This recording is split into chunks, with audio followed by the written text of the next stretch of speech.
Hello everyone, welcome back to our YouTube channel. इस video में हम डिस्कस करेंगे कैपिटल गेन अकाउंट के बारे में कि अगर आप भी सोच रहे हैं कि आपको अपना कैपिटल गेन अकाउंट ओपन कराना है जस्ट बिकॉज टू सेव और डेफर योर टैक्स लायबिलिटी, तो क्या क्या चीजें आपको ध्यान में रखनी है सो दैट आपको बाद में रिग्रेट फील ना हो कि अगर आप ऐसा कर लेते तो आपका ज्यादा टैक्स सेव हो जाता या फिर आपका अमाउंट फंस गया है इस अकाउंट में।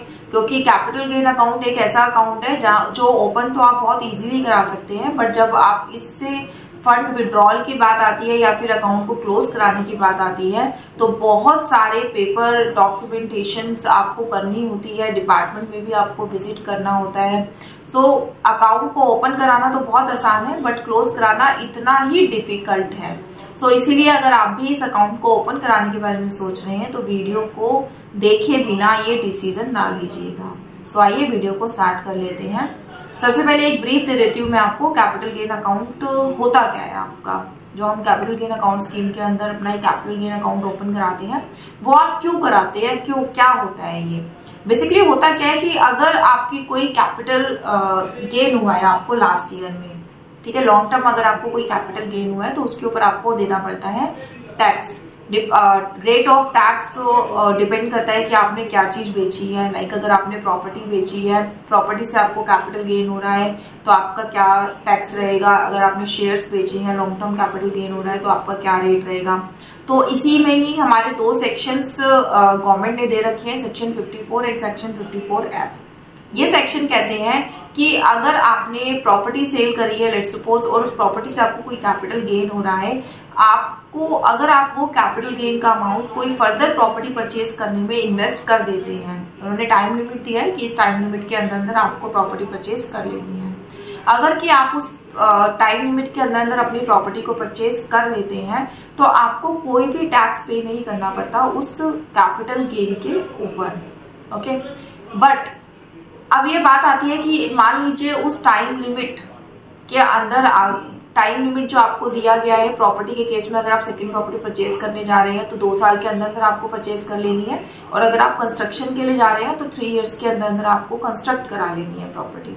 अब बात यह आती है कि जब तक मैं प्रॉपर्टी परचेज नहीं कर रही या फिर मेरी प्रॉपर्टी कंस्ट्रक्शन में है तब तक क्या मैं इस पैसे को किसी और पर्पज के लिए यूज कर सकती हूँ जो मेरे को कैपिटल गेन का राइज हुआ है या फिर मेरे को सेल प्रोसीड्स जो मिल रही है वो। तो डिपार्टमेंट इनकम टैक्स ये कहता है कि आप इस पैसे को ऐसे यूटिलाइज नहीं कर सकते हैं किसी और पर्पस के लिए।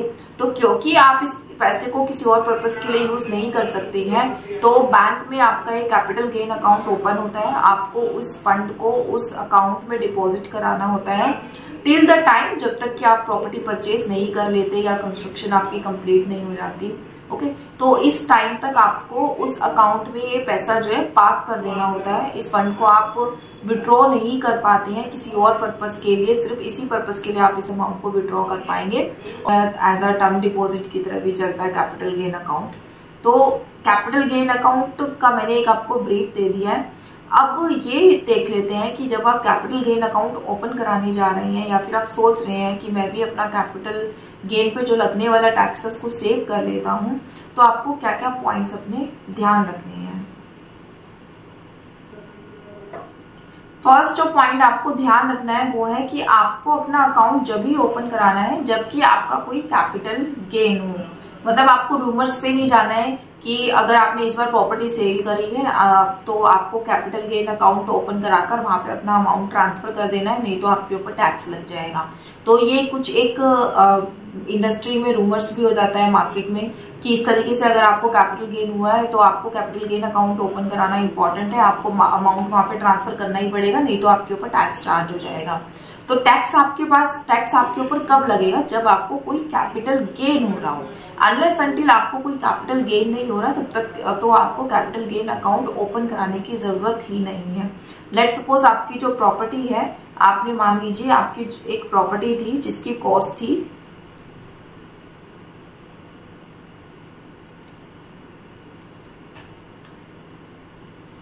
लेट्स सपोज आपकी एक प्रॉपर्टी थी जिसको आपने परचेज किया था 5 लाख में, ठीक है, सेल कर दिया आपने 15 लाख में। अगर आज की डेट में फाइनेंशियल ईयर 2023-24 में मैं ये देखूं कि आपको कितना कैपिटल गेन हो रहा है, तो अगर आप इसके ऊपर परचेज के ऊपर इंडेक्सेशन भी लगा लेते हैं, तो इंडेक्सेशन के बाद यहाँ पे मैं मान लेती हूँ कि आपकी जो प्रॉपर्टी की वैल्यू है वो 10 लाख हो गई है, तो आपका जो प्रॉफिट है कैपिटल गेन कितना हो गया, 15 minus 10 that is 5 lakh. 5 lakh आपको यहाँ पे हो गया कैपिटल गेन। ठीक है, तो यहाँ पर आपको 5 लाख रुपए का कैपिटल गेन हो रहा है, तो इस 5 लाख के ऊपर टैक्स को सेव करने के लिए आप इस अमाउंट को, इस 5 लाख रुपीस को ट्रांसफर कर देंगे कैपिटल गेन अकाउंट में।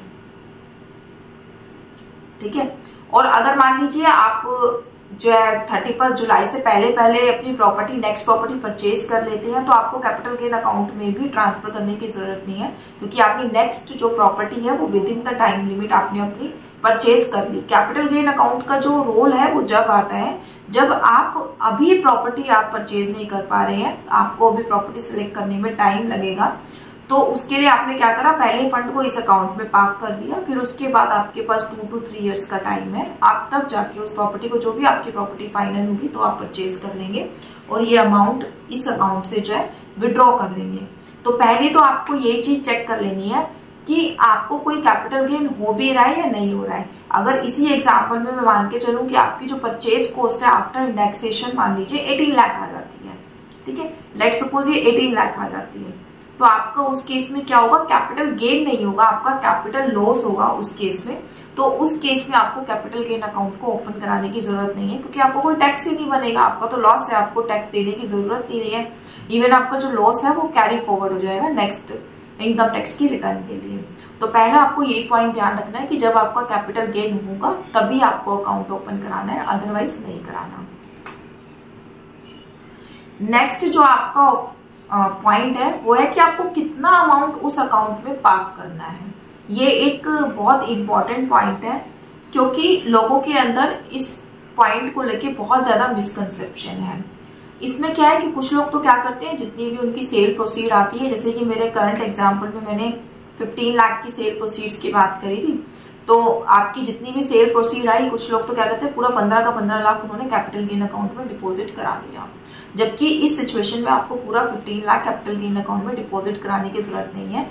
आपको सिर्फ और सिर्फ इस 5 लाख रुपीज को कैपिटल गेन अकाउंट में डिपॉजिट कराना था, क्योंकि जो आपका सेक्शन 54 है, यानी कि अगर आपकी प्रॉपर्टी ही आपने सेल करी है और प्रॉपर्टी सेल कर आप नेक्स्ट प्रॉपर्टी के बारे में सोच रहे हैं, ठीक है, तो उस केस में आपका सेक्शन 54 अप्लाई होता है।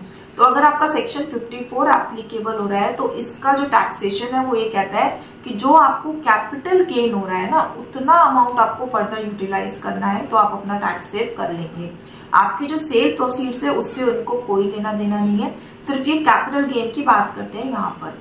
तो इसलिए जब भी आप अपना कैपिटल गेन अकाउंट ओपन कराएंगे तो आपको सिर्फ ये 5 लाख रुपीज उस अकाउंट में डिपॉजिट कराने हैं, आपको पूरे 15 लाख रुपीज डिपॉजिट कराने की कोई जरूरत नहीं है।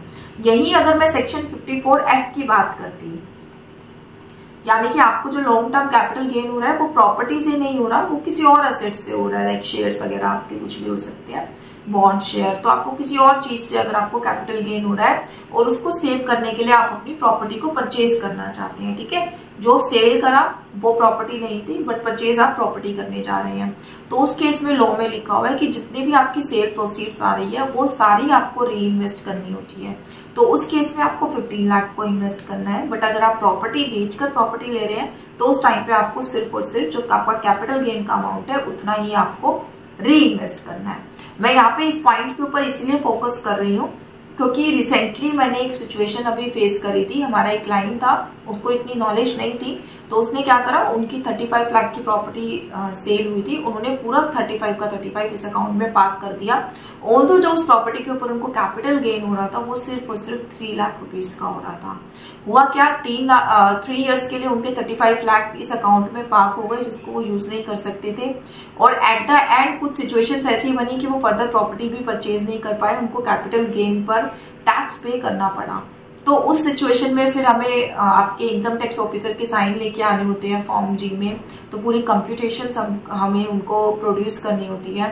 तो उस टाइम पर क्योंकि आपने एक मेजर अमाउंट अकाउंट में डाल रखा है, तो वहां पर आपको प्रॉब्लम फेस करनी पड़ेगी। जबकि अगर आप इसमें उस टाइम पे आपको नॉलेज होती तो आप सिर्फ 3 लाख रुपीज को यहाँ पे पार्क करते, जो कि एक मेजर अमाउंट नहीं था। उसको अगर हमें क्लोज कराने में थोड़ा टाइम भी लग जाता तो भी क्लाइंट इतना वेट कर सकता था। प्लस टैक्स ऑफिसर को भी हमें 10 डॉक्यूमेंट और एक्स्ट्रा नहीं देने पड़ते, क्योंकि अमाउंट हमारा इतना ह्यूज अमाउंट नहीं था। तो इसीलिए इस पॉइंट पे मैं आपको कह रही हूँ कि कितना अमाउंट आपको पार्क करना है, इस चीज की नॉलेज होनी आपको बहुत जरूरी है।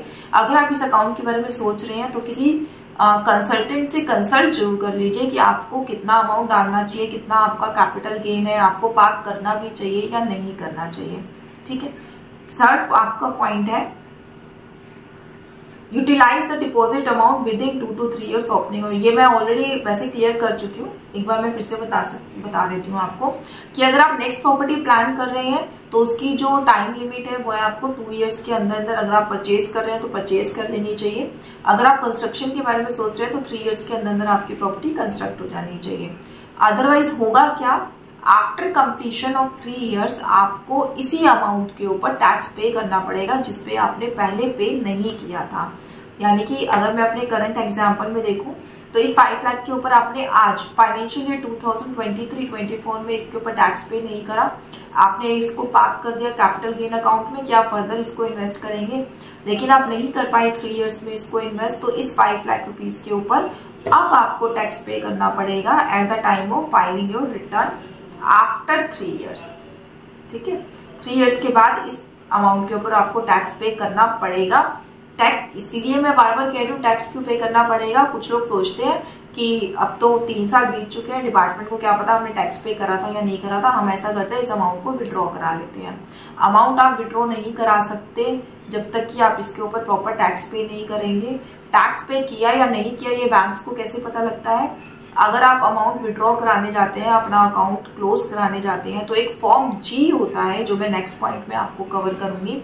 वो फॉर्म जी आपको बैंक में डिपॉजिट कराना होता है अपने असेसिंग ऑफिसर से साइन लेने के बाद।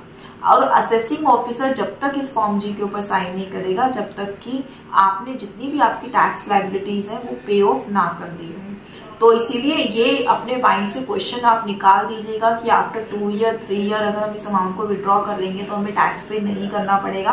टैक्स आपको जब भी पे करना पड़ेगा, इसीलिए आज ही आप अपना कैलकुलेट कर लीजिए कि टैक्स बनता है या नहीं बनता। बनता है तो आप उस टैक्स को सेव करने के लिए फर्दर इन्वेस्ट कर पाएंगे भी या नहीं कर पाएंगे। अगर आपको लगता है कि नहीं यार मेरे को जरूरत ही नहीं है, मैं इन्वेस्ट नहीं करूंगा, मुझे तो किसी और पर्पज से के लिए इस फंड की जरूरत है, तो आपको कैपिटल गेन अकाउंट ओपन नहीं कराना चाहिए। अभी इस अमाउंट पे टैक्स पे कर दीजिए और इस अमाउंट को आप जैसे चाहे वैसे यूज कर सकते हैं।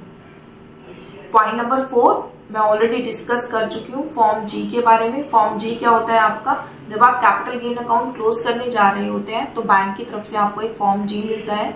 उस फॉर्म जी पे आपकी बैंक उस अकाउंट की सारी इन्फॉर्मेशन होती है कि आपने अकाउंट कब ओपन कराया था, कितना अमाउंट आपने डिपॉजिट कराया था, कितना टाइम का लॉक इन है उस अकाउंट का। उन सारी डिटेल्स के ऊपर आपको अपने असेसिंग ऑफिसर, जो आपका इनकम टैक्स ऑफिसर है, जो आपका वार्ड है, वहां जाके साइन लेके आने होते हैं। और असेसिंग ऑफिसर कभी भी उस सर्टिफिकेट पे इजीली साइन नहीं करेगा, वो पूरा चेक करेगा कि इन 3 सालों में, नॉट इवन फॉर 1 year, वो पूरा 3-4 years का चेक करता है कि जब आपने प्रॉपर्टी परचेज की थी, जब आपने प्रॉपर्टी सेल करी थी तब उसको प्रॉपर इनकम टैक्स की रिटर्न में शो किया था या नहीं किया था।